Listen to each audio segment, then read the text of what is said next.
Assalamualaikum warahmatullahi wabarakatuh.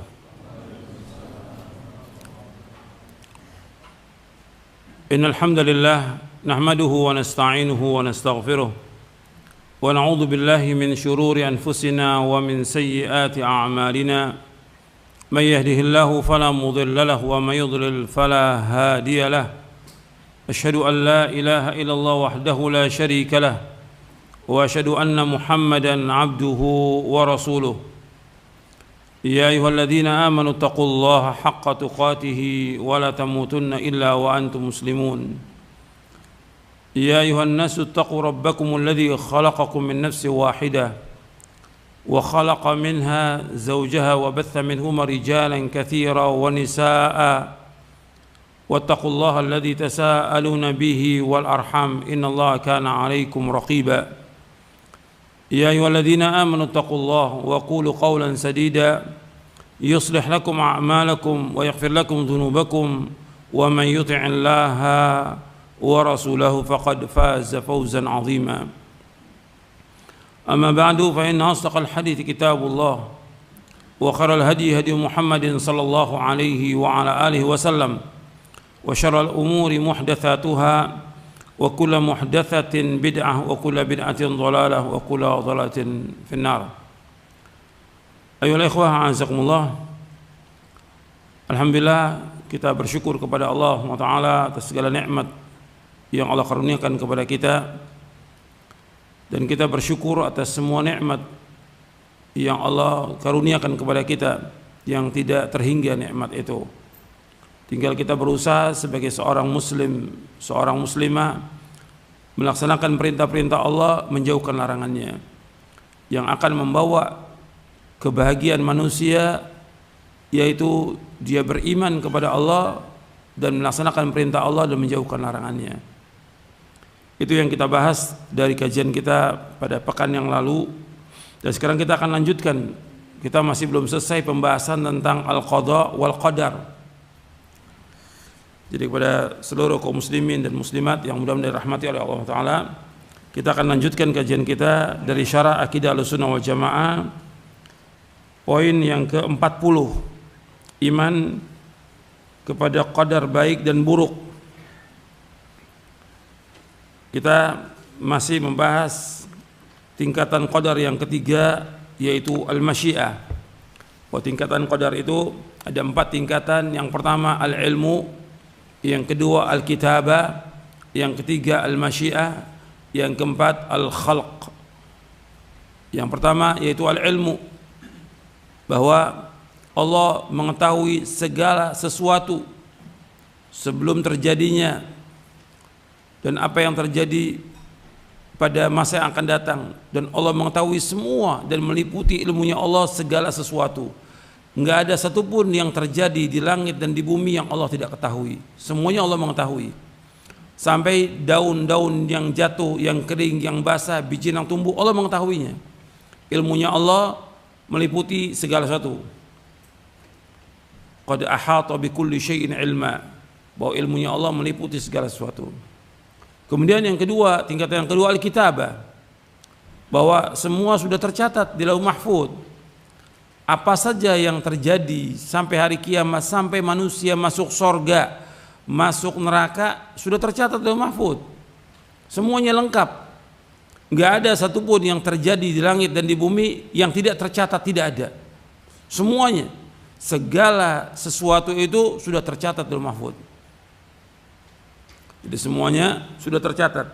Jadi enggak ada satupun yang terluput, sama sekali tidak ada. Dan semua Allah sudah tetapkan demikian. Al-kitabah. Maka yang pertama Allah ciptakan adalah al-qalam. Dan al-qalam diperintahkan untuk mencatat segala sesuatu yang terjadi sampai hari kiamat, sampai manusia masuk surga, sampai manusia masuk neraka. Semua sudah tercatat. Dan semua berjalan, apa yang kita lakukan sekarang ini berjalan, dan semua yang dilakukan di muka bumi ini, di langit, semua berjalan dengan apa yang Allah sudah takdirkan di Lauh Mahfuz. Tapi semua nggak ada yang tahu tentang apa yang sudah Allah tuliskan, apakah itu para nabi maupun para rasul maupun juga para malaikat, gak ada yang tahu. Yang ketiga al-masyiah, artinya semua berjalan dengan kehendak Allah. Nggak ada sesuatu pun yang terjadi di langit dan di bumi yang tidak dikehendaki oleh Allah, tidak mungkin. Semua berjalan dengan apa yang Allah kehendaki. Itu yang ketiga. Kemudian yang keempat al-khalq, artinya Allah yang menciptakan semuanya, nggak ada pencipta yang lain kecuali Allah Subhanahu wa taala. Sekarang kita lanjutkan. Yang terakhir kita baca sampai halaman 341 dari buku Syarah Aqidah Ahlussunnah wal Jamaah. Yang terakhir kita bahas tentang masalah hidayah dan kesesatan. Allah menunjuki siapa saja yang Allah kehendaki dan Allah sesatkan siapa yang Allah kehendaki. Allah berfirman dalam surah Al-An'am ayat 39, "Walladzina kadzdzabu biayatina summun wa bukmun fidz dzulumat, may yasha'illahu yudlilhu wa may yasha' yaj'alhu 'ala siratin mustaqim." Dan orang-orang yang mendustakan ayat-ayat kami adalah tuli, bisu dan berada dalam kegelap gulita. Barang siapa yang dikehendaki Allah dalam kesesatan, niscaya disesatkannya. Dan barang siapa yang dikehendaki oleh Allah untuk diberi petunjuk, niscaya Allah menjadikannya berada di atas jalan yang lurus. Di sini Allah menyebutkan barang siapa yang dikehendaki oleh Allah, Allah sesatkan. Barang siapa yang dikehendaki Allah diberikan petunjuk, Allah berikan petunjuk. Jadi masalah hidayah dan kesesatan di tangan Allah. Dan Allah tidak pernah berbuat zalim kepada hamba-hambanya. Maka selanjutnya disebutkan dalam hadis Abu Dzar. Hadis ini panjang dan terdapat dalam Arba'in An-Nawawi. An Abi Dzar radhiyallahu an Nabi sallallahu alaihi wasallam anillahi tabaraka wa ta'ala qala ya ibadi inni haramtu dzulma ala nafsi wa ja'altuhu bainakum muharraman fala tadzalamu. Dari Abu Dzar radhiyallahu an, dari Nabi SAW, dari Allah tabaraka wa ta'ala, Allah berfirman, wahai hamba-hambaku, sesungguhnya aku mengharamkan kezaliman terhadap diriku dan aku menjadikannya haram di antara kalian, maka janganlah kalian saling menzalimi. Rasulullah SAW juga bersabda, "Lau anna Allah 'adzaba ahla samawati wa ahla ardihi la'adzabahum wa huwa ghairu zalimin lahum walau rahimahum lakanat rahmatuhu khairan lahum min a'malihim." Jika seandainya Allah menyiksa seluruh penghuni langit dan seluruh penghuni bumi, maka Allah tidak berbuat zalim dengan menyiksa mereka. Jika seandainya Allah merahmati mereka, maka rahmatnya itu benar-benar lebih baik bagi mereka daripada amal perbuatan mereka. Hadis ini sahih dari Abu Daud, Ibnu Majah dan lain. Karena Allah yang memiliki langit dan bumi, Allah yang menciptakan. Kalau seandainya Allah menyiksa penghuni langit, penghuni bumi, Allah nggak zalim karena semuanya milik Allah. Allah berkehendak dengan apa yang Allah inginkan. Tetapi Allah tidak zalim. Di dalam hadis disebutkan tentang yang tadi, bahwa kalau Allah menghendaki untuk menyiksa, maka Allah akan siksa mereka dan Allah tidak zalim. Tetapi Allah SWT dengan rahmatnya, kasih sayangnya tidak demikian. Allah SWT memberikan kepada hambanya jalan, dua jalan, ini jalan yang baik, ini jalan yang buruk, agar manusia menempuh jalan itu. Allah juga memberikan perangkat-perangkat agar manusia mendapatkan hidayah. Ketika manusia ini sesat, ya pasti dia mendapatkan azab di dunia dan juga azab di akhirat. Tapi Allah enggak zalim. Allah sudah menunjuki manusia, wa hadainahun najdain fa alhamaha fujuraha wa taqwaha. Allah turunkan Al-Quran, Allah turunkan kitab-kitab, dan juga Allah turunkan Al-Quran, Allah kirim para rasul, Allah utus para rasul untuk menjelaskan kepada manusia, ini jalan yang baik, ini jalan yang buruk, ini yang benar, ini yang salah, ini tauhid, ini syirik, ini membawa ke surga, ini membawa ke neraka. Sudah dijelaskan oleh semua nabi dan rasul. Jadi gak ada alasan lagi nanti mereka di hari kiamat. Jadi Allah Maha kasih dan sayang kepada hamba-hambanya. Allah menunjuki mereka ke jalan yang lurus. Tetapi ada yang mau, ada yang tidak. Ada yang mau di jalan itu, ada yang tidak. Seperti Allah sebutkan tentang kaum Tsamud, wa amma Tsamudu fahadainahum fastahabbul ama 'alal huda. Adapun Tsamud kami sudah kasih petunjuk jalan, tapi dia enggak mau. Lebih dia memilih yang lain. Tentang hadis yang tadi, itu adalah lanjutannya. Ini merupakan wasiat para sahabat kepada para tabi'in yang disebutkan oleh Ibnu Dailami. Ibnu Dailami ini Abdullah bin Fairuz Ad-Dailami. Dia seorang pembesar tabi'in. Abdullah bin Fairuz Ad-Dailami. Dia mengatakan bahwa jadi bapaknya Fairuz Dailami ini sahabat radhiyallahu anhu.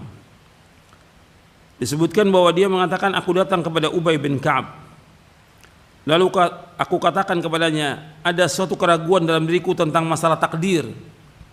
Maka tuturkanlah kepadaku suatu hadis dengan harapan semoga Allah menghilangkan keraguan tersebut dalam hatiku. Maka Ubay bin Ka'ab mengatakan, kata Ubay, telah berkata Rasulullah SAW, "Lau anna Allah 'adzaba ahla samawati wa ahla ardihi 'adzabahum wa huwa ghairu zalimin lahum. Walau rahimahum kanat rahmatuhu khairan lahum min a'malihim. Walau anfaqta mithla Uhudin dhahaba fi sabilillah ma qabilahu Allah minka hatta tu'mina bil qadari wa ta'lama anna ma asabaka lam yakun liyukhti'ak wa ma akhta'aka lam yakun liyusibak walau mutta ala ghairi hadza la dakhalta an-nara." Kata Ubay bin Ka'ab, ia berkata, telah bersabda Rasulullah, seandainya Allah mengadab penduduk langit dan penduduk bumi, maka Allah mengadab mereka dan tidak menzalimi mereka. Seandainya Allah merahmati mereka, maka rahmatnya Allah lebih baik bagi mereka dibandingkan dengan amal-amal mereka. Dan seandainya kamu menginfakkan emas sebesar gunung Uhud, Allah tidak akan menerimanya dari kamu sampai kamu beriman kepada qadar. Dan kamu meyakini bahwa apa yang telah ditakdirkan mengenai kamu pasti tidak akan meleset, dan apa yang telah ditakdirkan tidak mengenai dirimu pasti tidak akan menimpamu. Sedangkan kalau kamu mati dalam keadaan tidak meyakini hal ini, maka pasti kamu akan masuk neraka.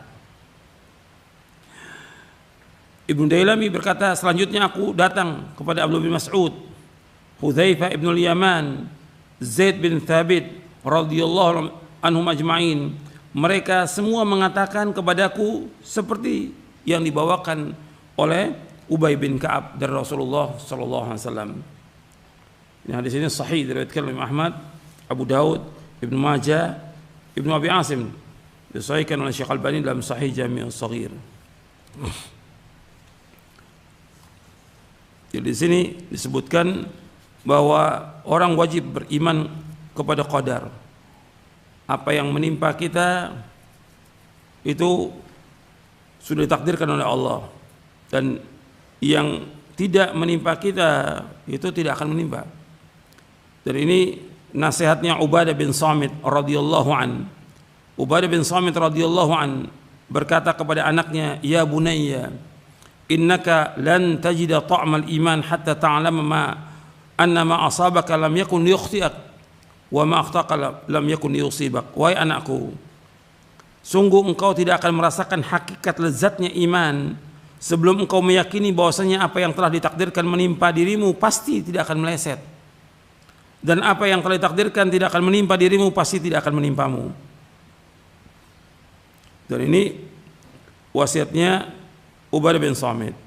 Kata Ubadah radhiyallahu an, aku mendengar Rasulullah bersabda, "Inna awwala ma khalaqallahu al-qalam, faqala lahu uktub, qala rabbi wa madza aktub, qala uktub maqadira kulli syai' hatta taqum as-sa'ah."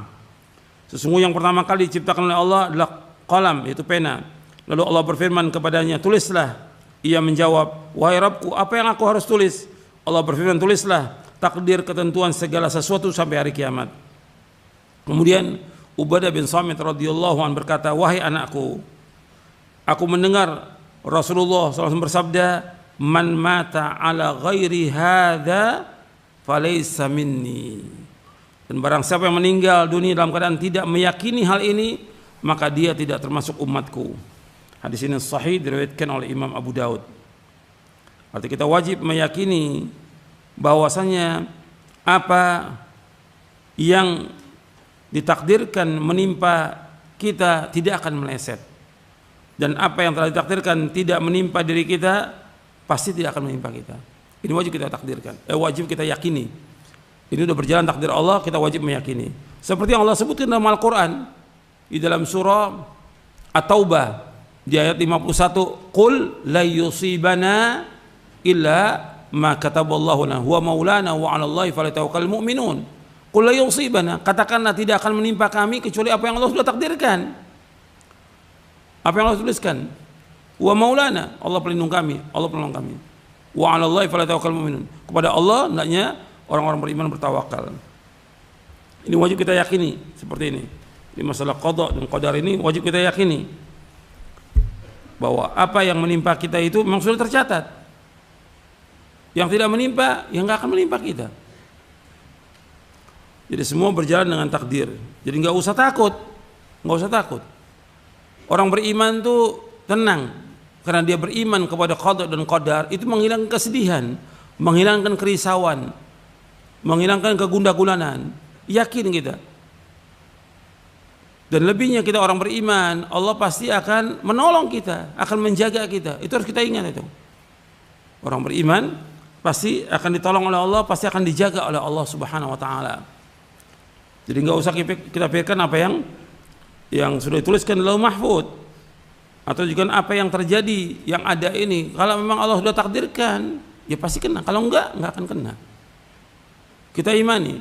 Dan ketika kita kena dari takdir itu apa aja berupa kesulitan, bencana, malapetaka, kematian, kesusahan, penyakit atau yang lainnya, itu sudah Allah tuliskan Lauh Mahfuz. Kalau seandainya itu kena, memang Allah sudah takdirkan, tidak akan meleset. Tapi kalau tidak kena, memang tidak.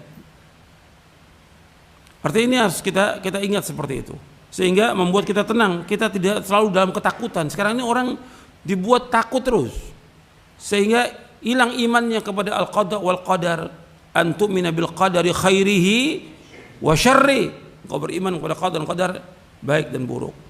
Dan kita ingat semua sudah tercatat Lauh Mahfuz. Sudah tercatat. Gitu. Semua berjalan dengan apa yang Allah takdirkan. Tapi orang beriman tenang. Karena apa? Dia berjalan dengan Al-Quran, dia berjalan dengan sunnah Nabi SAW, dia berjalan di bawah perlindungan Allah SWT dan rahmatnya. Tenang dia hidupnya, orang beriman itu. Allah ketika menimpakan kepada kita sesuatu, seandainya kita kena dengan apa musibah atau petaka atau apa, itu yang perlu kita ingat, bahwa ketika menimpa kita itu yang terbaik buat kita, dan Allah sayang kepada kita. Ingat, Allah sayang kepada kita.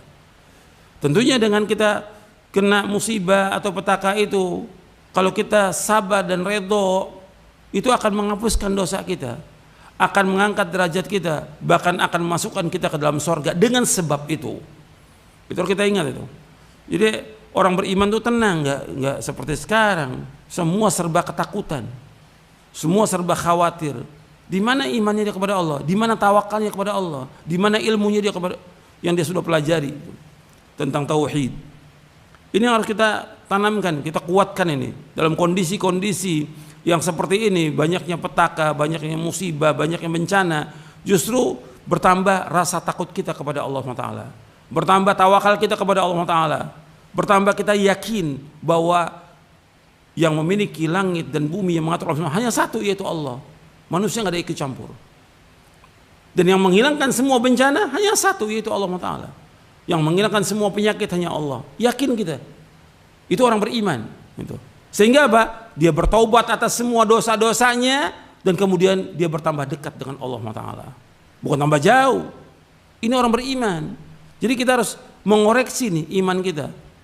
Baik dia orang awam apalagi dia penuntut ilmu, apalagi dia para dai, dia harus koreksi lagi tuh imannya dan ilmunya.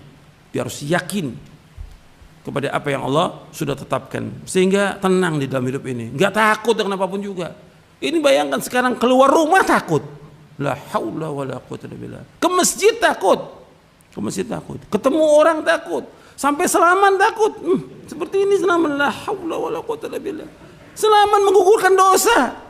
Ini sekarang semua ditutup. Ke masjid tutup. Ya bagaimana? Hilang dong sedekahnya. Apa sedekahnya? Senyum, gak ada senyum udah. Tutup semuanya. Jadi kok jadi begini seperti ini? Mesti gak seperti itu orang beriman. Dipakai pada tempat-tempat itu yang memang diwajibkan pakai, yang tidak biasa gitu. Buka. Ini enggak senyum. Sampai sholat jenazah, sampai penguburan semua takut. Sampai Selaman enggak mau. Apa? Ini ajaran siapa yang seperti ini? Ini bukan ajaran Islam. Seperti ini. Selaman enggak mau. La haula wala quwwata illa billah. Allahul musta'an wa alaihi tuklan wa la haula wala quwwata illa billah. Kita masuk yang keempat, al-khalq. Penciptaan, bahwa Allah Maha Pencipta atas segala sesuatu, baik yang ada maupun yang belum ada. Oleh karena itu tidak ada satu makhluk pun di bumi atau di langit melainkan Allah lah yang menciptakannya. Tiada pencipta selain Allah, tidak ada ilah yang berhak diibadahi dengan benar melainkan hanya Allah saja. Artinya yang menciptakan segala sesuatu Allah SWT. Allah Al-Khaliq, pencipta. Allah berfirman, Allahu khaliqu kulli syai' wa huwa ala kulli syai' wakil. Allah pencipta segala sesuatu dan Allah pemelihara atas segala sesuatu. Meskipun segala sesuatu yang ada telah Allah takdirkan, akan tetapi Allah tetap memerintahkan hamba-hambanya untuk taat kepadanya. Perhatikan, saya ulangi. Meskipun segala sesuatu yang ada telah Allah takdirkan, akan tapi Allah tetap memerintahkan hamba-hambanya untuk taat kepadanya serta taat kepada Rasulnya sallallahu alaihi wa ala alihi wasallam, serta melarang mereka durhaka kepada Allah. Allah mencintai orang-orang yang bertakwa, Allah mencintai orang-orang yang berbuat baik, Allah mencintai orang-orang yang berlaku adil, Allah redha kepada orang-orang beriman dan beramal soleh. Akan tetapi Allah tidak mencintai orang-orang kafir. Ingat, Allah tidak mencintai orang-orang kafir. Allah tidak meredhoi orang-orang fasik. Allah tidak memerintahkan untuk berbuat keji. Allah tidak redho kepada kekafiran bagi hambanya. Dan Allah tidak menyukai kerusakan. Manusia yang benar-benar melakukan suatu perbuatan, sedangkan Allah yang menciptakan perbuatan mereka. Wallahu khalaqakum wa ma ta'malun. Allah berfirman dalam surah As-Saffat ayat 96, Wallahu khalaqakum wa ma ta'malun. Allah yang menciptakan kamu dan apa yang kamu perbuat. Manusia dan jin, ada yang mukmin, ada yang kafir, ada yang taat, ada yang maksiat, ada yang sholat, ada pula yang tidak sholat, ada yang bersyukur dan ada juga yang tidak bersyukur. Dan Allah menciptakan seperti itu. Jadi Allah huwaladzi khalaqakum faminkum kafirun wa minkum mu'min. Allah menciptakan kamu, ada yang kafir, ada yang mukmin. Allah menciptakan. Jadi Allah yang menciptakan, gak ada yang mencipta kecuali Allah. Jadi ada yang mukmin, ada yang kafir. Yang kafir, ada yang munafik. Manusia mempunyai kekuasaan atas perbuatan mereka, serta mereka pun mempunyai keinginan. Ingat di sini, meskipun semuanya Allah yang menciptakan, termasuk juga manusia, artinya keinginannya, kekuasaan Allah yang menciptakan. Tapi mereka punya kekuasaan dan punya keinginan. Seandainya mereka tidak mau melakukan sesuatu, itu keinginan mereka. Jadi Allah menciptakan perbuatan mereka, maksudnya Allah yang menciptakan semua dari manusia ini, sifatnya, keinginannya, hatinya, akalnya, semua, anggota tubuhnya semua. Tapi yang melakukan perbuatan itu ketika dia melakukan, siapa yang melakukannya? Manusia. Umpamanya sekarang ini gelas, orang minum. Yang melakukan perbuatan minum ini siapa? Manusia. Kalau ini perbuatannya, ini khamr, isinya khamr, dia minum. Yang salah siapa? Manusia. Dia punya kehendak, dia punya keinginan. Yang melakukan perbuatan itu dia, maka dibalas oleh Allah sesuai dengan perbuatannya. Jelas? Ya. Yang menciptakannya Allah semuanya. Ya makhluk ini enggak yang mencipta kecuali Allah. Yang menciptakan akalnya, hatinya, kehendaknya, keinginan, Allah yang menciptakan. Tapi ketika melakukan perbuatan itu, yang melakukan siapa? Manusia. Apakah itu perbuatan baik atau buruk? Ada manusia yang sholat, tapi ada juga orang yang nggak mau sholat. Ada nggak? Banyak yang nggak sholat. Allah akan azab karena dia tidak melakukan perbuatan sholat itu. Orang melakukan ketaatan, dia punya kehendak ingin melakukan ketaatan. Ada yang melakukan maksiat, dia juga punya kehendak ingin melakukan maksiat. Dia yang melakukan perbuatan itu. Jadi Allah menciptakan mereka serta menciptakan kekuasaan, kemampuan dan keinginan mereka itu. Allah berfirman, "Liman syaa'a minkum ayyastaqim wa ma tasyaa'una illa ayyasha Allahu rabbul alamin." Bagi siapa yang di antara kalian menghendaki menempuh jalan yang lurus dan kamu tidak dapat menghendaki menempuh jalan itu kecuali apa yang dikehendaki oleh Allah Rabb semesta alam. Dalam surah At-Takwir ayat 28 29. Allah juga berfirman, "Wa ma tasyaa'una illa ayyasha Allah, innallaha kana 'aliman hakima." Dan kamu tidak mampu menempuh jalan itu kecuali apabila dikehendaki oleh Allah. Sungguh Allah Maha mengetahui dan Allah Maha bijaksana. Tingkatan di dalam surah Al-Insan ayat 30. Tingkatan qadar ini diingkari oleh seluruh golongan qadariyah yang mereka disebut oleh Nabi SAW sebagai majusinya umat ini. Karena dia mengingkari tentang masalah ini. Dia menganggap bahwa manusialah yang melakukan kehendak, Allah tidak ikut campur dengan kehendaknya manusia. Jadi manusia yang menciptakan perbuatannya sendiri. Ini nggak benar. Majusi mengimani dua pencipta. Satu pencipta kebaikan, satu pencipta kejelekan. Kalau berbuat kebaikan, berarti ini Allah kehendaki. Ketika berbuat kejelekan, berarti Allah tidak kehendaki. Berarti dua pencipta di sini. Paham? Itu yang dikatakan majusi. Semua yang mereka lakukan, perbuatan baik atau perbuatan jelek, semua berjalan dengan kehendak siapa? Allah. Tapi yang melakukan perbuatan itu siapa? Manusia. Enggak ada di langit dan di bumi berjalan tanpa kehendak Allah, enggak ada. Semua berjalan dengan Allah. Tapi ketika orang melakukan itu, dia yang punya keinginan untuk melakukan itu. Dia bisa nggak tinggalkan perbuatan maksiat itu? Bisa atau tidak? Bisa. Dia punya kemampuan dan punya keinginan untuk meninggalkan maksiat. Seperti yang tadi saya sebutkan. Ini ada susu umpamanya. Susu, ada khamr, ada air putih. Dia pilih khamr.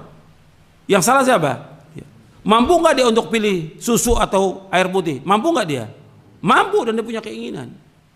Dia yang melakukan perbuatan itu. Gitu.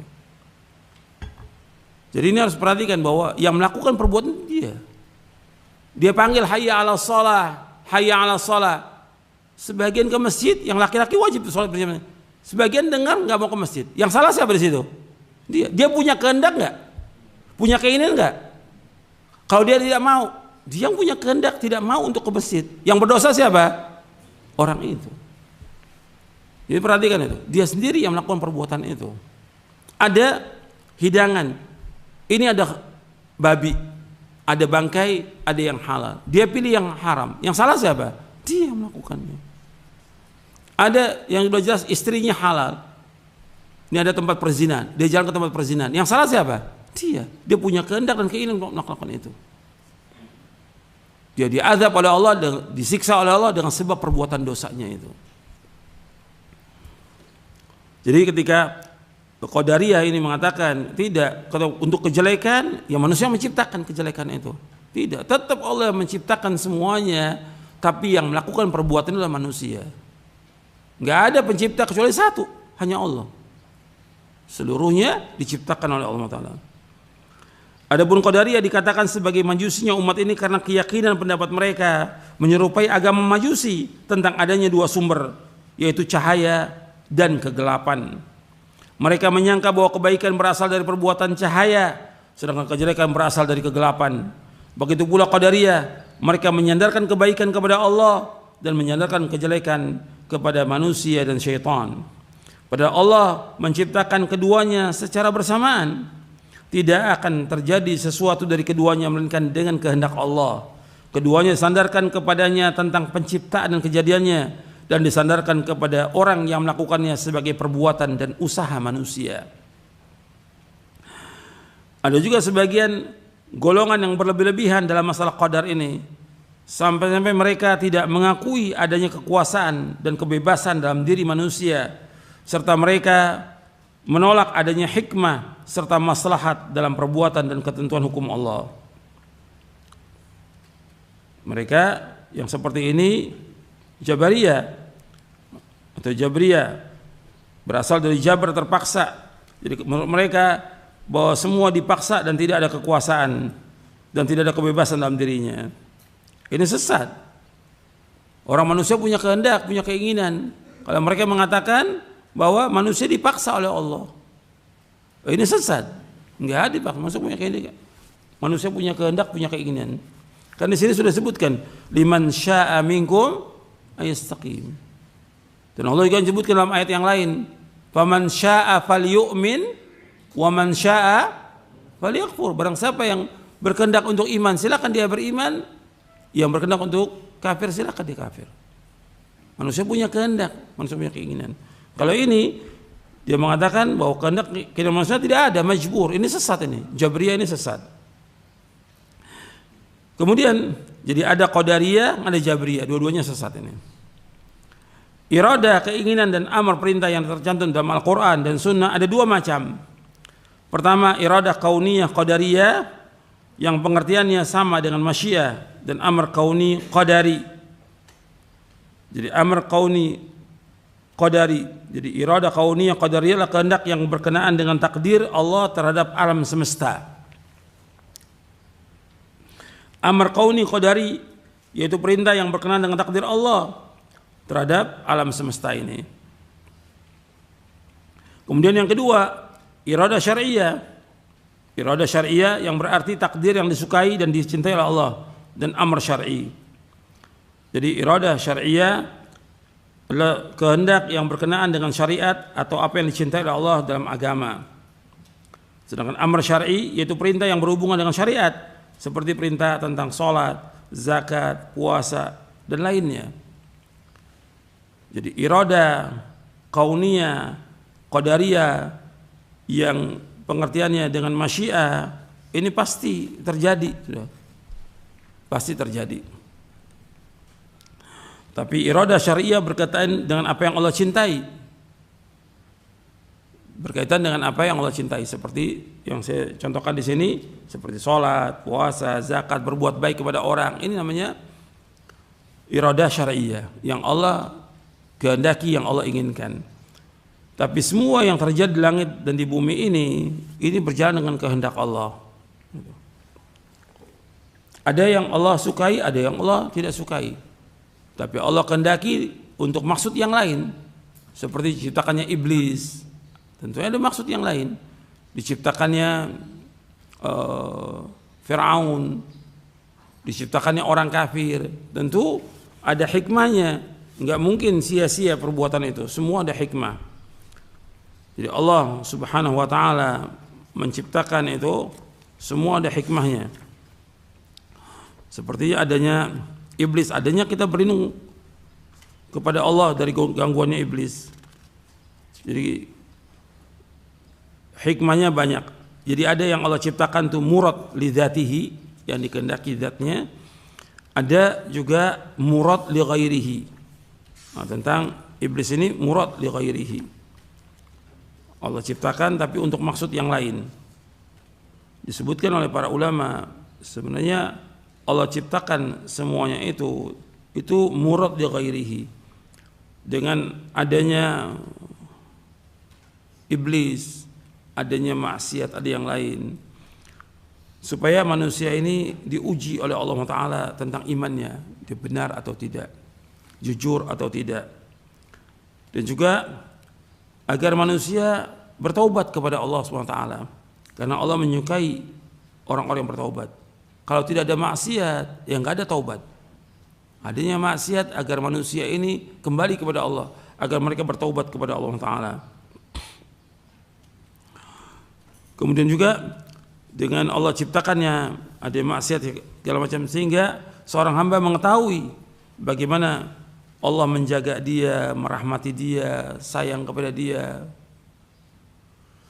Kemudian juga dengan itu bagaimana dia takut atau tidak kepada Allah Taala. Dan masih banyak lagi yang lain yang disebutkan oleh para ulama, puluhan hikmah yang disebutkan dengan adanya iblis, adanya maksiat, ada yang lain. Tentunya Allah ciptakan dengan tujuan yang lain. Ini ada puluhan, nggak perlu saya bacakan semuanya. Dan juga agar manusia selalu istighfar kepada Allah, minta ampun kepada Allah dan mendekat kepada Allah. Ikhwani fiddin, azakumullah. Kita lanjutkan, ini belum selesai. Ahlussunnah menetapkan bahwa makhluk dengan segala tingkah lakunya adalah ciptaan Allah. Hanya Allah yang Maha Pencipta. Allah yang menciptakan tingkah laku dan perbuatan mereka. Makhluk mempunyai keinginan dan kehendak, tetapi keinginan kehendaknya itu mengikuti keinginan dan kehendak Al-Khaliq, yaitu Allah. Ahlussunnah menetapkan bahwanya segala yang diperbuat Allah ada hikmahnya, dan segala usaha akan membawa hasil atas kehendak Allah Jalla Jalaluh. Berdalih dengan takdir boleh dilakukan terhadap musibah dan cobaan. Berdalih dengan takdir boleh dilakukan terhadap musibah dan cobaan. Namun tidak boleh sekali-kali berdalih dengan takdir atas perbuatan dosa dan maksiat. Jadi berdalih dengan takdir boleh lakukan terhadap musibah. Umpamanya seperti sekarang adanya banjir, adanya gunung meletus, adanya longsor. Kita katakan ini musibah. Atau orang yang lahir dengan cacat, kita katakan musibah. Tapi nggak boleh orang berdalih dengan takdir dan perbuatan dosa maksiat. Umpamanya dia nggak sholat, takdir Allah. Nggak boleh. Dia mencuri, takdir Allah.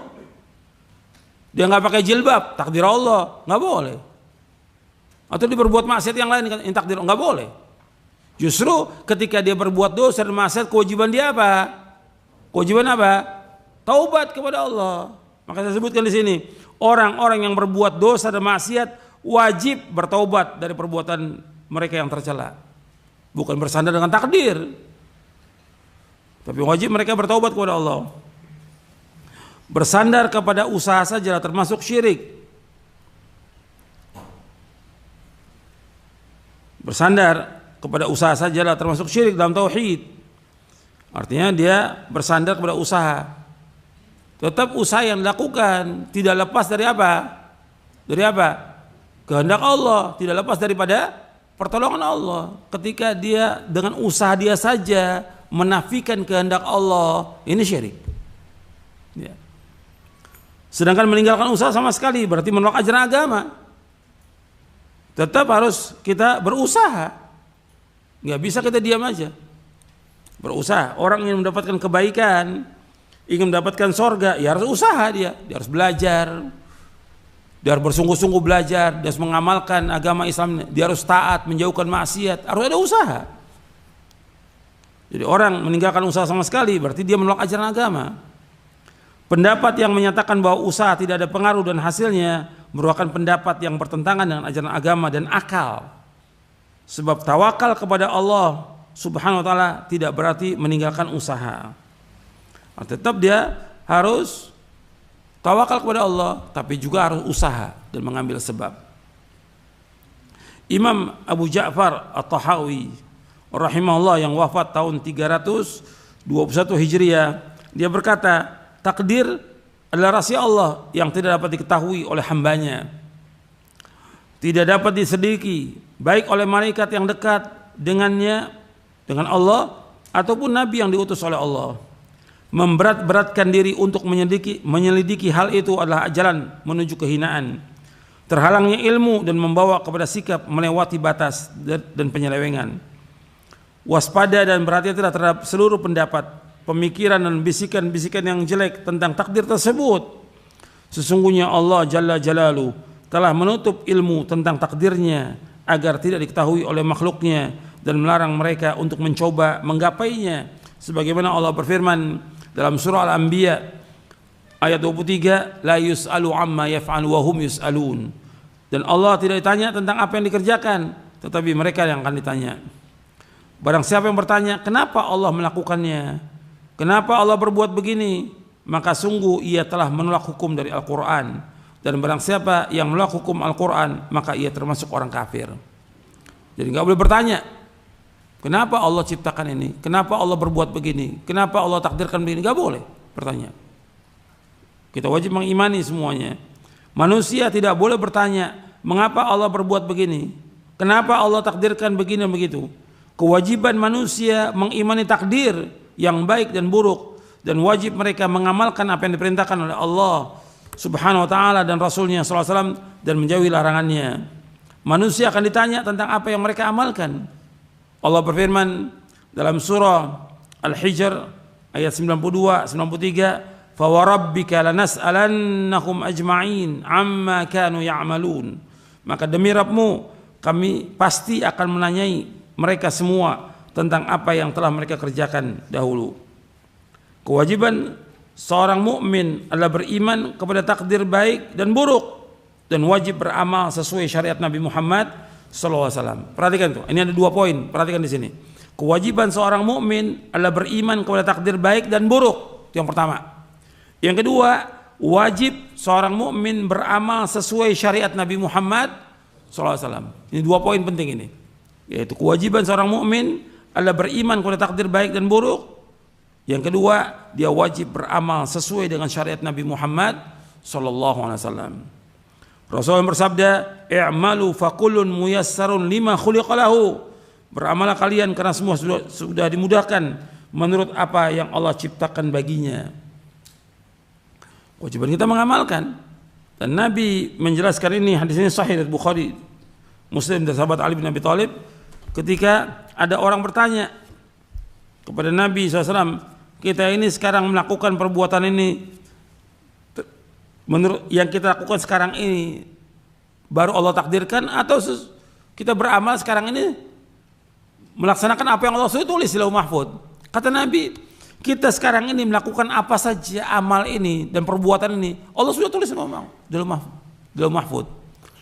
Lantas buat apa kita beramal? Nabi memberikan jalan kepada mereka, yaitu kata Nabi SAW, "I'malu faqul muyassarun lima khuliqa lahu." Beramal kalian karena semua sudah dimudahkan menurut apa yang Allah sudah takdirkan baginya.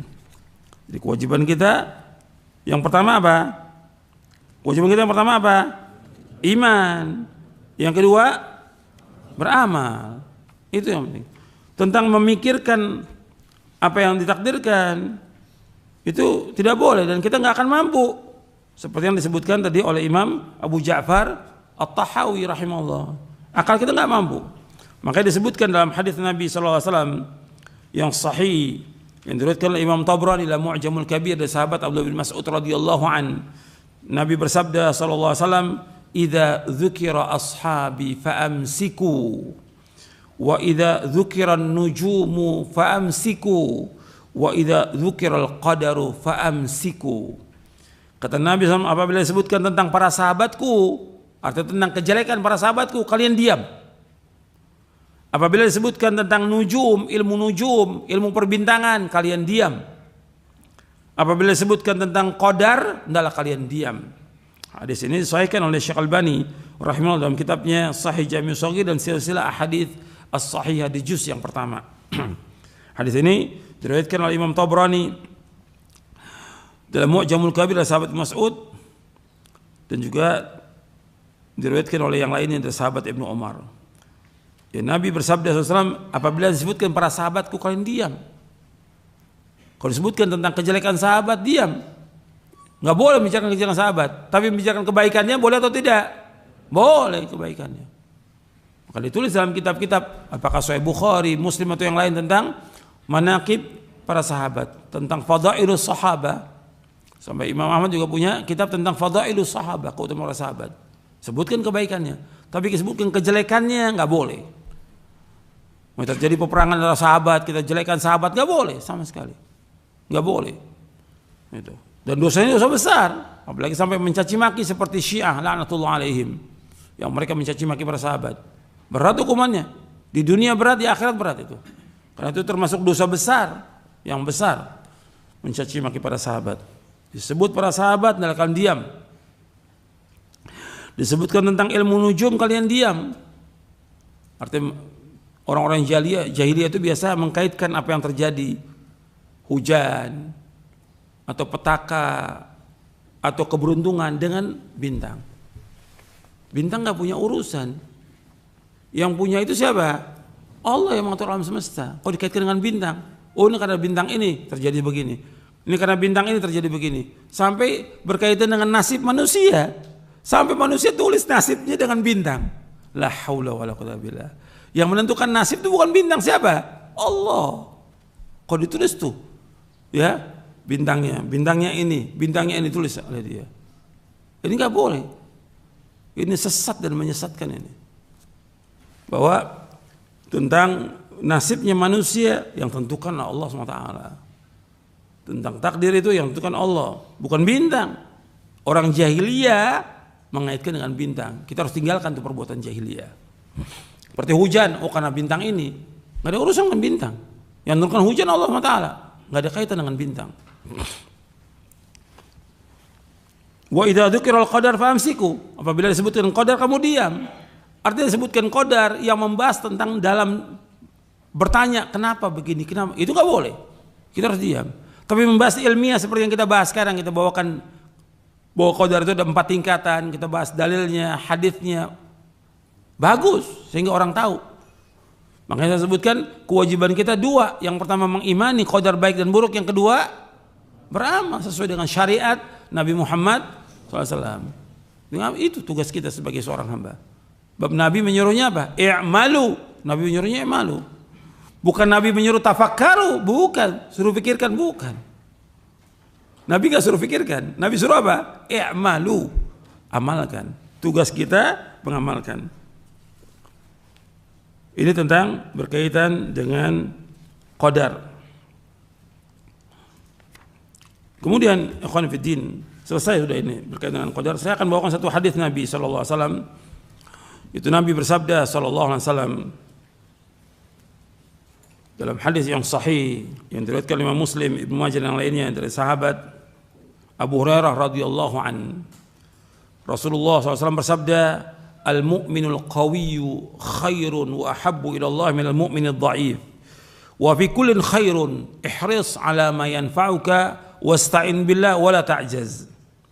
Wa in asabaka syai'un fala taqul law anni fa'atu kadza wa kadza kana kadza wa kadza walakin qul qadarullah wa ma syaa fa'al atau qaddarallah wa ma syaa fa'al fa inna law taftahu amala syaitan." Mukmin yang kuat lebih baik dan lebih dicintai Allah daripada mukmin yang lemah. Dan pada setiap dari keduanya, maksudnya dari setiap keduanya, yaitu orang mukmin yang lemah, orang mukmin yang kuat dan mukmin yang lemah, terdapat kebaikan. Kebaikan tentang apa? Tentang imannya. Bersemangatlah kalian untuk mengerjakan apa yang bermanfaat bagimu dan mohonlah pertolongan kepada Allah dalam segala urusanmu, serta janganlah sekali-kali kamu bersikap lemah. Apabila kamu tertimpa satu musibah, janganlah kamu berkata seandainya aku berbuat demikian, niscaya akan begini dan begitu. Akan tapi katakanlah ini telah ditakdirkan oleh Allah dan Allah berbuat apa yang Allah kehendaki. Karena ucapan seandainya akan membuka pintu perbuatan syaitan. Hadis sahih riwayat Muslim, Ibnu Majah dan yang lainnya. Untuk perhatikan di sini. Nabi menyebutkan sallallahu alaihi wasallam, al-mu'minul qawiyyu khairun wa ahabbu ila Allah minal mu'minid dha'if. Wa fi kullin khairun ihris ala ma yanfa'uka wasta'in billah wa la ta'jaz. Mukmin yang kuat lebih baik dan lebih dicintai Allah daripada mukmin yang lemah. Pada keduanya ada kebaikan. Bersemangatlah kalian, berkemauan keraslah kalian kepada apa yang bermanfaat bagi kalian. Wasta'in billah, minta tolong kepada Allah, wala ta'jaz, jangan lemah. Ini bagian pertamanya, perhatikan ini.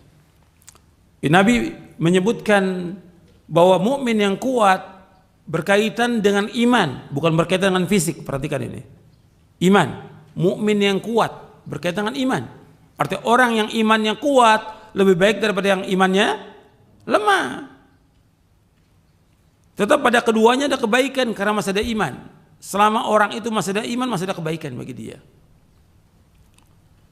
Tetap yang paling baik, yang paling dicintai Allah yang mana? Yang iman yang kuat. Dan perhatikan, ketika dalam ujian, dalam cobaan, musibah, di sini harus diuji kita oleh Allah. Benar nggak iman kita? Jujur nggak iman kita? Kuat nggak iman kita? Ketika dapat cobaan itu, harus kuat. Jangan takut orang beriman. Harus kuatkan iman kita kepada Allah. Nggak akan menimpa kita kecuali apa yang Allah sudah takdirkan untuk kita. Jangan takut. Jalankan syariat ini, jalankan agama ini, jalankan syariat Nabi Muhammad SAW. Insya Allah Allah pasti akan jaga kita. Allah pasti akan lindungi kita. Allah pasti akan tolong kita. Itu yakin seperti itu orang beriman itu.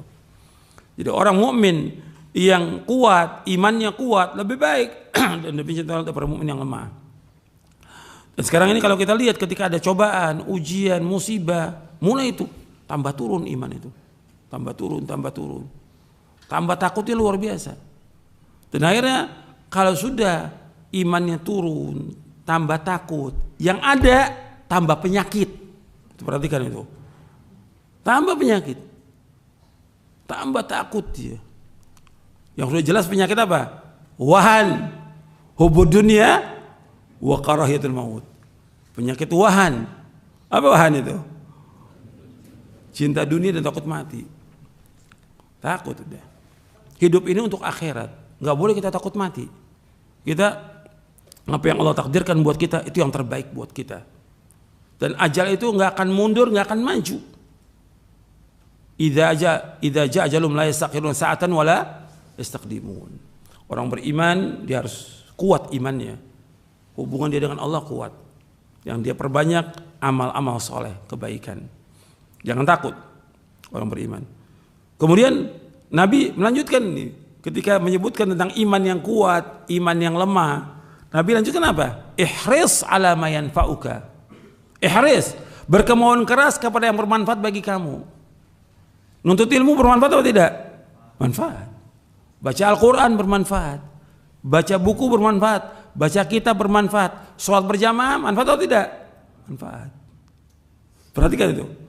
Ihris ala ma yanfa'uka. Berkemauan keras kepada yang bermanfaat bagi kamu. Bersedekah, menolong orang yang susah, orang yang miskin, membantu mereka. Ini manfaat. Berkemauan keras. Bangun di tengah malam, puasa. Itu harus semangat, nggak boleh lemah. Harus semangat. Semua ini manfaat. Ihris ala ma yanfa'uka. Berkemauan keras kepada yang bermanfaat. Antum baca kitab, baca buku-buku. Al-Quran saya sudah sampaikan minimal kita sehari baca berapa juz? 1 juz. Itu minimal. Bisa, kenapa? Kenapa kita nggak semangat? Orang maksiat semangat. Orang kerja ngejar dunia semangat tuh dari sebelum subuh berangkat, pulang malam dia untuk ngejar dunia. Kita harus semangat dalam ibadah kepada Allah. Yang kita cari apa? Sorga yang kita cari. Semangat harus. Ihris ala ma yanfa'uka. Kemudian jangan bergantung pada usaha kita, pikiran kita, tapi itu wasta'in bila minta tolong pada Allah. Gak mungkin kita bisa melaksanakan ibadah kepada Allah kecuali pertolongan Allah. Gak mungkin kita bisa nuntut ilmu kecuali pertolongan Allah. Gak mungkin kita bisa menghafal kecuali pertolongan Allah. Gak mungkin kita bisa melaksanakan ketaatan kecuali pertolongan Allah. Gak mungkin kita bisa bangun tengah malam kecuali pertolongan Allah. Gak mungkin kita bisa menolong orang lain kecuali dengan pertolongan Allah. Itu ingat itu. Bahwa semua yang kita kerjakan itu dengan sebab pertolongan Allah. Kita bisa duduk di majelis ini, saya bisa ngajar, Anda bisa duduk karena Allah yang tolong. Kalau Allah nggak tolong nggak bisa datang ke tempat ini. Itu ingat tuh. Semuanya Allah. Semua kembalikan keutamaan kepada Allah. Allah yang punya keutamaan semuanya. Lahul fadl wa lahul hamd. Bagi Allah keutamaan, bagi Allah semua pujian. Bahwa kita pada hakikatnya melaksanakan apa yang Allah perintahkan. Tapi semua Allah yang tolong kita. Itu perhatikan tuh. Jangan kita bangga dengan diri kita, jangan sombong. Jangan ujub dengan diri kita, jangan ujub dengan amal kita. Kita bisa melakukan perbuatan amal-amal soleh karena Allah yang tolong kita. Wasta'in billah, minta tolong.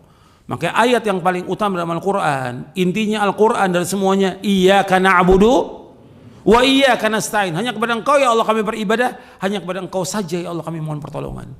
Hanya kepada Allah kita. Kita ibadah hanya kepada Allah. Dan kita minta tolong hanya kepada Allah, nggak ada yang lain. Jangan minta tolong kepada makhluk, jangan. Minta tolong kepada Allah. Dan jangan minta-minta kepada manusia. Makanya Nabi mengarahkan ke Ibnu Abbas radhiyallahu an, mendidik Ibnu Abbas, idza sa'alta fas'alillah wa idza sta'anta fasta'in billah. Apabila engkau minta hanya kepada Allah saja. Apabila engkau minta tolong hanya kepada Allah. Ini orang beriman. Jangan mengharap pada manusia, jangan minta-minta pada manusia, jangan. Haram hukumnya. Ini sudah banyak sekarang orang-orang yang minta-minta kepada manusia. Jangan, minta kepada Allah. Ini tauhid, ini tauhid. Ini pelajaran tentang tauhid yang harus dia ulangi lagi. Kemudian wala ta'jaz, jangan lemah. Gak boleh orang beriman itu lemah. Oh, saya nggak mampu untuk melakukan. Mampu, insya Allah. Saya baca 1 juz nggak mampu, insya Allah. Bisa. Kenapa nggak luangkan waktu untuk baca? Kalau baca HP bisa tuh, SMS. WA baca, berapa jam itu baca? Kok Quran nggak bisa dibaca satu juz? Kenapa nggak bisa? Al-Quran nggak bisa dibaca. Baca HP bisa, WA bisa, SMS bisa, yang lain bisa. Kenapa baca Quran nggak bisa 1 juz sehari? Kenapa nggak bisa baca tafsirnya? Kenapa nggak bisa baca terjemahnya? Kenapa nggak bisa? Bisa, nggak boleh lemah kita. Oh, saya nggak mampu, saya nggak bisa. Bisa, harus bisa. Orang beriman tuh harus semangat dia. Nggak boleh lemah, orang beriman tidak boleh lemah, nggak boleh malas. Karena Nabi berlindung pada Allah. Allahumma inni a'udzubika minal ajzi wal kasali wal jubni wal bukhli wal harami wa adzabil qabr. Allahumma ati nafsi taqwaha wa zakkiha anta khairu man zakkaha anta wali wa maulaha. Allahumma inni a'udzubika min ilmin la yanfa' wa min qalbin la yakhsha' wa min nafsin la tashba' wa min da'watin la yustajab. Ada dalam buku doa dan wirid.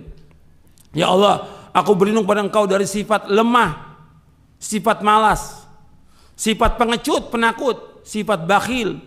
Dan aku berlindung pada Engkau dari umur pikun. Dan aku berlindung pada Engkau dari azab kubur. Ya Allah, berikanlah kepada hatiku ketakwaannya. Bersihkan hatiku ya Allah, karena Engkaulah yang dapat membersihkannya. Engkaulah penolongnya, Engkaulah pelindungnya. Ya Allah, aku berlindung pada Engkau dari ilmu yang tidak bermanfaat, dari hati yang tidak pernah khusyuk, dari nafsu yang tidak pernah puas, dan dari doa yang tidak dikabulkan. Hadis sahih dari Imam Muslim dan Nasai.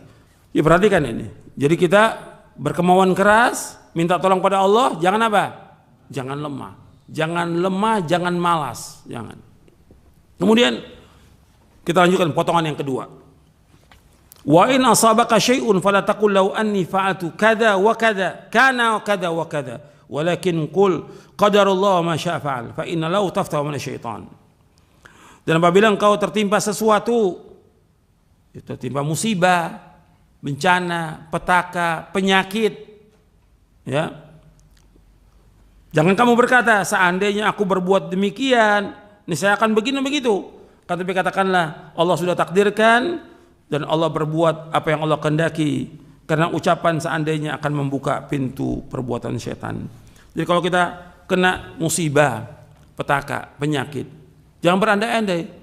Coba kalau tadi malam saya minum obat, ya nggak sakit seperti ini. Sudah Allah takdirkan dia sakit.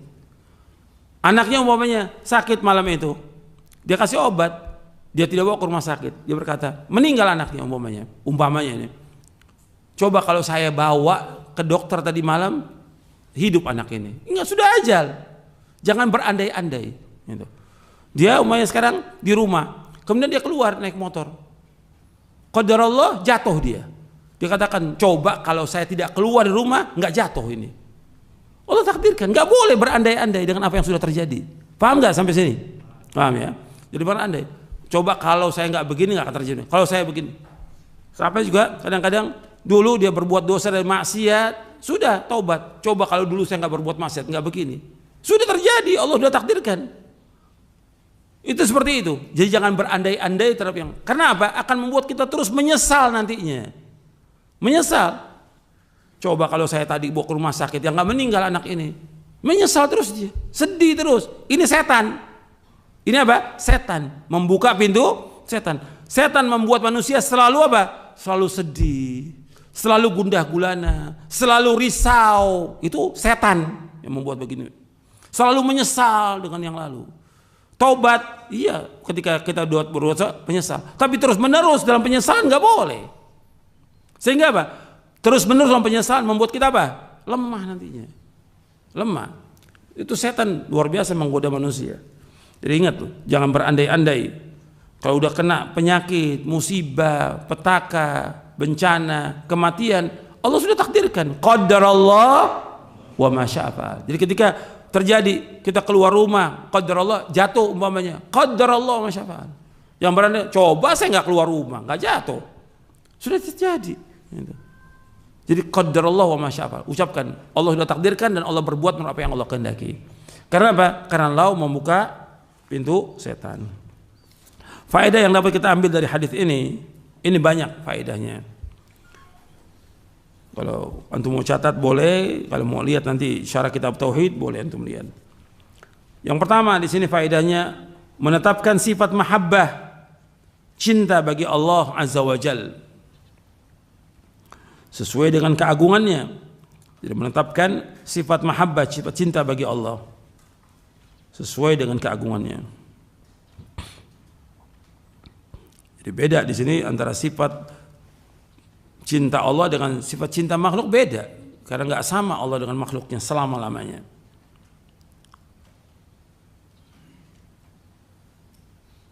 Kemudian yang kedua, bahwa kecintaan Allah kepada kaum mukminin itu bertingkat-tingkat dan berbeda-beda. Kecintaan Allah kepada kaum mukminin itu bertingkat-tingkat dan berbeda-beda.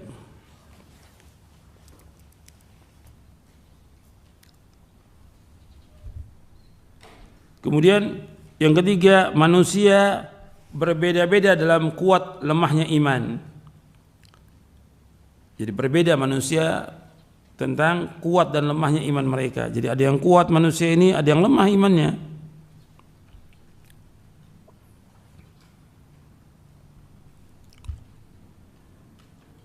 Yang keempat, iman adalah perkataan dan perbuatan.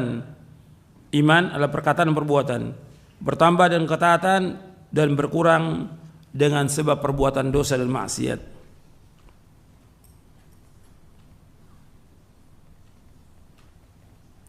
Iman adalah perkataan dan perbuatan, bertambah dengan ketaatan dan berkurang dengan sebab perbuatan dosa dan maksiat.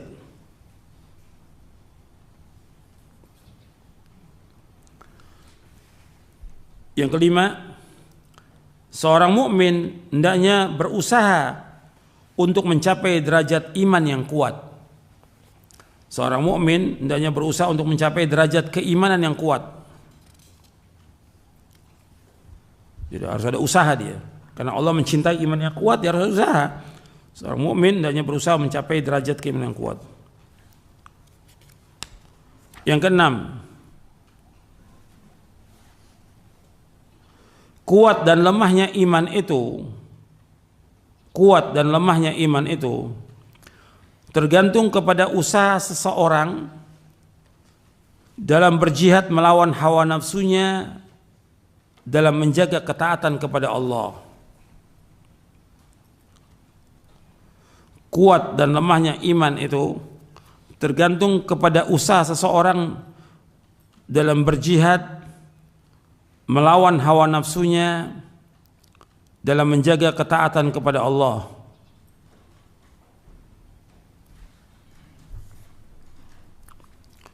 Yang ketujuh, wajib atas orang beriman bersemangat dalam mengerjakan hal yang bermanfaat. Wajib atas orang beriman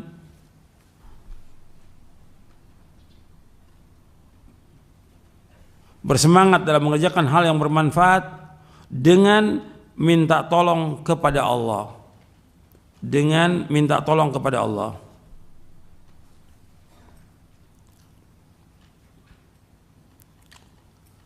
Yang kedelapan, kebahagiaan seseorang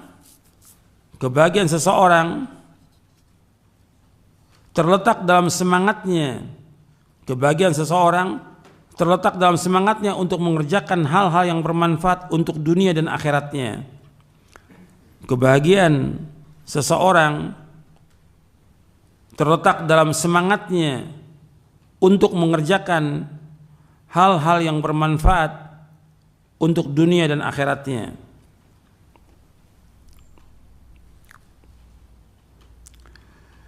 Yang kesembilan, syariat Islam datang untuk mewujudkan dan menyempurnakan kemaslahatan. Syariat Islam datang untuk mewujudkan dan menyempurnakan kemaslahatan. Jadi syariat Islam datang untuk mewujudkan dan menyempurnakan kemaslahatan, serta mengurangi dan menghilangkan kerusakan. Serta mengurangi dan menghilangkan kerusakan.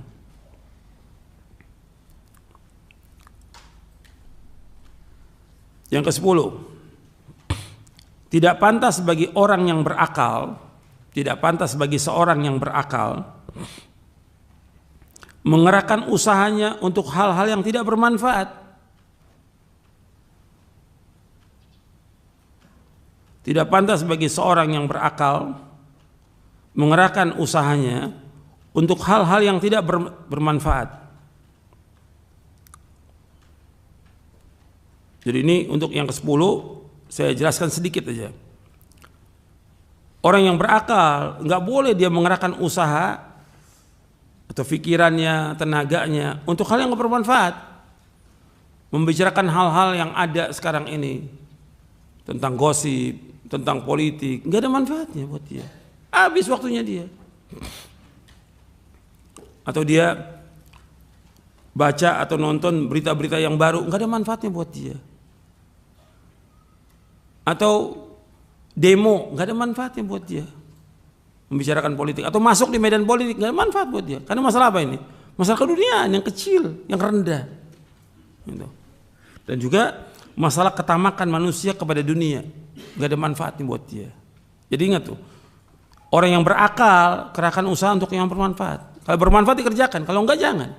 Kan Nabi bersabda SAW, min husni islamil mar'i tarkuhu ma la ya'ni. Kebaikan Islam seorang meninggalkan apa yang tidak bermanfaat. Apa aja? Bentuknya omongan, bentuknya tulisan, bentuknya pekerjaan, bentuknya permainan, atau apa yang enggak bermanfaat tinggalkan. Tinggalkan. Itu orang berakal harus mengerjakan. Kita hidup untuk akhirat.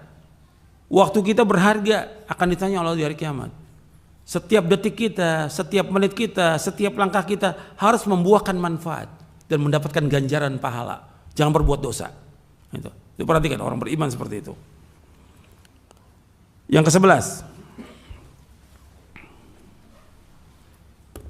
hendaknya seorang bersabar dan menguatkan kesabaran. Hendaknya seorang itu bersabar dan menguatkan kesabaran. Sebab hidup ini ujian, cobaan. Cobaan, ujian dihadapi dengan apa? Dengan sabar. Ini sudah kita bahas hadisnya tentang syukur dan sabar. Orang bersabar ketika dapat cobaan, ujian, musibah, sabar. Jadi sabar itu sampai kapan? Sampai mati. Kan sabar itu artinya sabar dalam ketaatan. Apa ketaatan itu berhenti? Enggak, terus sampai mati. Sabar dalam menjauhkan perbuatan dosa dan maksiat sampai kapan? Sampai mati. Yang ketiga, sabar dalam apa? Dalam menghadapi cobaan, ujian yang pahit. Kan 3 itu kata Ibnu Qayyim. Sabar tuh. Sabar dalam ketaatan, saat kan terus sampai mati. Allah berfirman kepada Nabi Muhammad SAW di akhir surah Al-Hijr, wa'bud rabbaka hatta ya'tiyakal yaqin. Beribadah kepada Allah sampai datang kepada kamu al-yaqin al-maut, sampai mati. Ibadah itu, taat itu sampai mati. Yang kedua, menjauhkan dosa maksiat terus sampai kita mati. Sabar dalam menjauhkan dosa maksiat. Yang ketiga, sabar dalam menghadapi cobaan, ujian, musibah yang pahit ini. Harus sabar. Kemudian yang ke-12, dan Allah sebutkan tentang sabar ini dalam surah Ali Imran ayat yang terakhir, ayat 200. Ya ayyuhalladzina amanu sabiru wa sabiru wa rabitu wa taqullaha lakum tuflihun. Yang ke-12, penyesalan terhadap sesuatu yang telah terluput tidak akan dapat mengembalikannya. Penyesalan terhadap sesuatu yang telah terluput tidak akan dapat mengembalikannya. Jadi kita menyesal dengan apa yang dulu, yang berlalu, nggak manfaat. Yang ke-13, Penyesalan atas sesuatu yang luput termasuk jeratan setan. Penyesalan atas sesuatu yang luput termasuk jeratan setan. Penyesalan atas sesuatu yang terluput adalah termasuk jeratan setan. Yang ke-14, seorang muslim yang ditimpa sesuatu yang ia tidak sukai, seorang muslim yang ditimpa sesuatu yang tidak disukai, maka hendaklah dia mengatakan qadarullah wa ma syaa fa'al, atau qadarullah wa ma syaa fa'al. Ini Allah sudah takdirkan dan Allah berbuat apa yang Allah kehendaki. Jadi tertimpa sesuatu yang tidak disukai, ya, kita mengucapkan qadarullah wa ma syaa fa'al. Yang ke-15, wajib beriman kepada qada dan qadar, baik dan buruk. Ini penekanannya penting supaya kita ingat terus tuh, bahwa beriman kepada qadar itu rukun iman yang ke-6 dan 2. Al-qada wal qadar, antum min bil qadari khairihi wa syarrih. Bukan yang baik, yang buruk juga kita imani. Yang ke-16, bahwa setan mempunyai pengaruh terhadap manusia. Setan punya pengaruh terhadap manusia. Betul-betul setan itu menggoda, nggak pernah berhenti menggoda manusia. Kemudian yang ke-17, menetapkan adanya masyiah bagi Allah. Qadarallahu wa ma syaa fa'al. Yang ke-18, melaksanakan sebab atau usaha tidak bertentangan dengan tawakal. Melaksanakan sebab atau usaha tidak bertentangan dengan tawakal. Jadi orang yang sakit, dia terus mengharap kesembuhan dari Allah, tapi dia harus ada usaha. Sebab untuk sembuh bagaimana? Untuk sembuh gimana kalau sakit? Ya berobat. Jadi ada usaha, ada sebab yang dilakukan. Dan itu tidak bertentangan dengan tawakal. Tetap dia tawakal kepada Allah, tapi harus ada usaha supaya dia bisa sembuh. Dia tidak paham tentang agama, dia harus apa? Belajar. Di samping dia tetap meminta kepada Allah agar diberikan ilmu yang bermanfaat, dan seterusnya begitu. Ya, sampai sini dulu kajian kita. Mudah-mudahan apa yang kita kaji bermanfaat untuk saya dan untuk sekalian. Kurang lebihnya saya mohon maaf. Wassalamualaikum warahmatullahi wabarakatuh. Subhanakallah wa bihamdik, asyhadu an la ilaha illa anta astaghfiruka wa atubu ilaik. Assalamualaikum warahmatullahi wabarakatuh.